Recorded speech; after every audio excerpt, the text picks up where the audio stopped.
नमस्कार दोस्तों।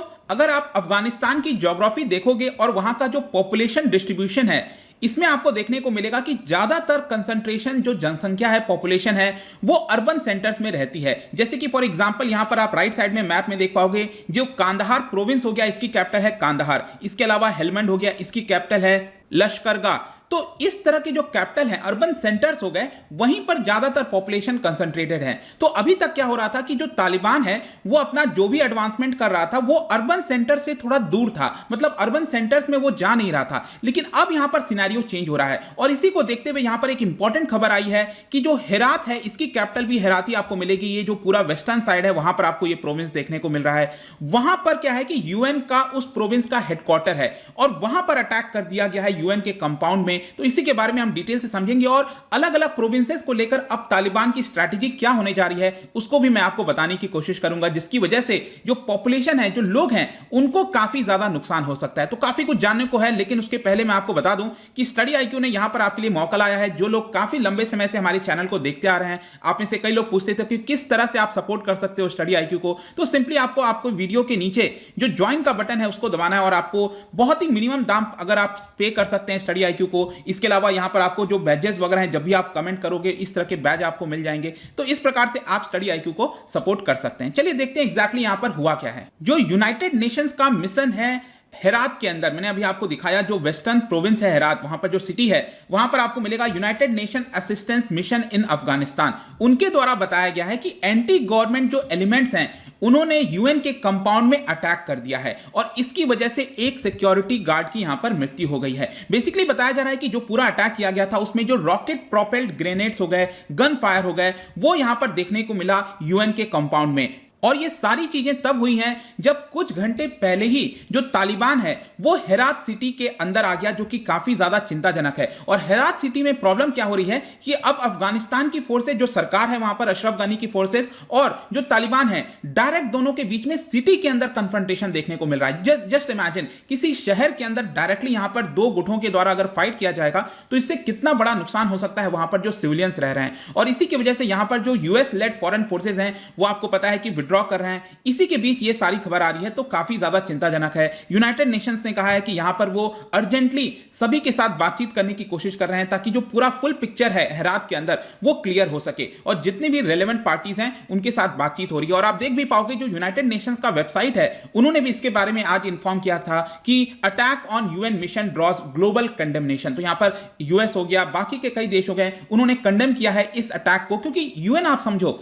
जब भी कोई अटैक होता है दो गुटों के बीच में तो हमेशा यह इंश्योर किया जाता है कि जो न्यूट्रल पार्टी है, जैसे कि यूनाइटेड नेशन एक न्यूट्रल पार्टी है, तो वहां पर अटैक नहीं किया जाएगा, ये अंडरस्टैंडिंग होती है। लेकिन अगर उसके ऊपर भी अटैक किया जाएगा तो मतलब कहीं ना कहीं जो सिचुएशन है वो काफी ज्यादा बदतर होती जा रही है। और यूनाइटेड नेशन ने आगे चलकर इसके बारे में बताया कि जो एंट्रेंस है वहां पर अटैक किया गया है, जो उसकी फैसिलिटी है हेरात के अंदर, ये आप देख भी पाओगे, इस तरह की आपको फैसिलिटी देखने को मिलेगी। और यूनाइटेड नेशन ने यह भी कहा था कि ऐसा नहीं है कि कोई चीज गलती से आ गया होगा, वहां पर बाहर क्लियरली यूनाइटेड नेशंस का जो सिंबल है, जो सारी बोर्ड वगैरह हैं, वो पूरी तरह से लगाए गए थे। उसके बावजूद भी यहां पर ये चीजें हमें देखने को मिलती हैं। देखिए जो तालिबान है, तालिबान का इसको लेकर क्या कहना है। तालिबान ये कह रहा है कि मे भी हो सकता है कि जो क्रॉस फायर हुआ होगा, जैसे कि मैंने आपको बताया अफगानिस्तान की फोर्सेस और जो तालिबान है दोनों के बीच में जो लड़ाई चल रही थी, वो होते होते यूनाइटेड नेशंस का ये वाला जो कंपाउंड है, जो हेडक्वार्टर है, वो उसके पास वो लोग आ गए। तो मे भी तालिबान का ये कहना है कि शायद क्रॉस फायर के चलते आपस में जो वो लोग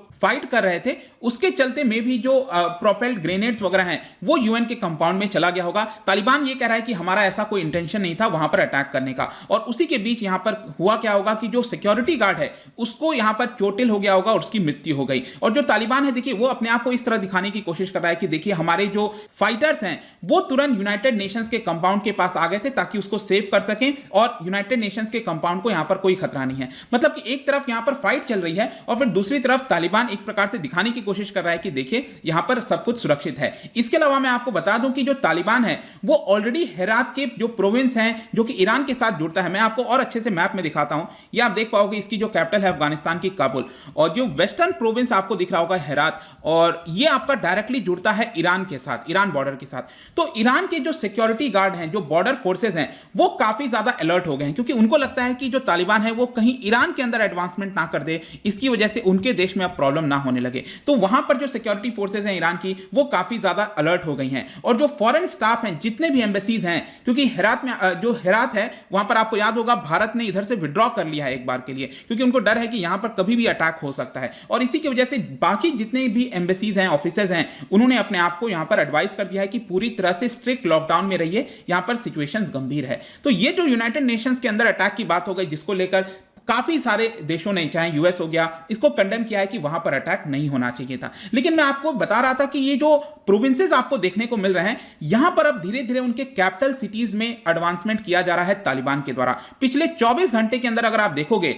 तो हेरात के बाद ये एक और प्रोविंस की कैपिटल है। यहां पर आप देख सकते हो हेलमंड, हेलमंड की कैपिटल है लश्करगाह, ये आप देख पाओगे। तो लश्करगाह के अंदर भी तालिबान जो है वो एंटर कर चुका है, वो एक अर्बन सेंटर है। अभी तक ये देखने को नहीं मिल रहा था कि जो अफगानिस्तान है वो किसी अर्बन सेंटर में एंटर करेगा, लेकिन अब यहां पर वो अर्बन सेंटर में भी धीरे धीरे एंटर करने लगा है, जिसकी वजह से जो सिविलियंस रहते हैं, रेसिडेंशियल जो है लोग रहते हैं वहां पर, वो सिटी को इवैक्यूएट करने लगे हैं। और इसकी वजह से आप देखो तो जो तालिबान है वो वापस से जो इस्लामिक लॉ है 2001 के पहले, यूएस जब एंटर किया था उसके पहले जब उनका शासन चलता था 1996 से 2001 के बीच में, उस तरह के अब इस्लामिक लॉज को इंप्लीमेंट करने की वो कोशिश कर रहे हैं। और इसी की वजह से ज्यादा उनके पास एरिया आ सके, ये कोशिश की जा रही है। अगर आप थर्सडे मॉर्निंग से देखोगे तो लगातार जो लश्करगाह सिटी मैंने आपको दिखाया अभी, वहां पर अटैक किए जा रहे हैं हर एक डायरेक्शन से। और जहां तक सिक्योरिटी फोर्सेस की बात है, जो अफगानिस्तान की फोर्सेस हैं, वो ये कोशिश कर रहे हैं कि एयर स्ट्राइक्स के माध्यम से इस पूरे तालिबान के एडवांसमेंट को रोका जाए। क्योंकि अगर हम बात करें कि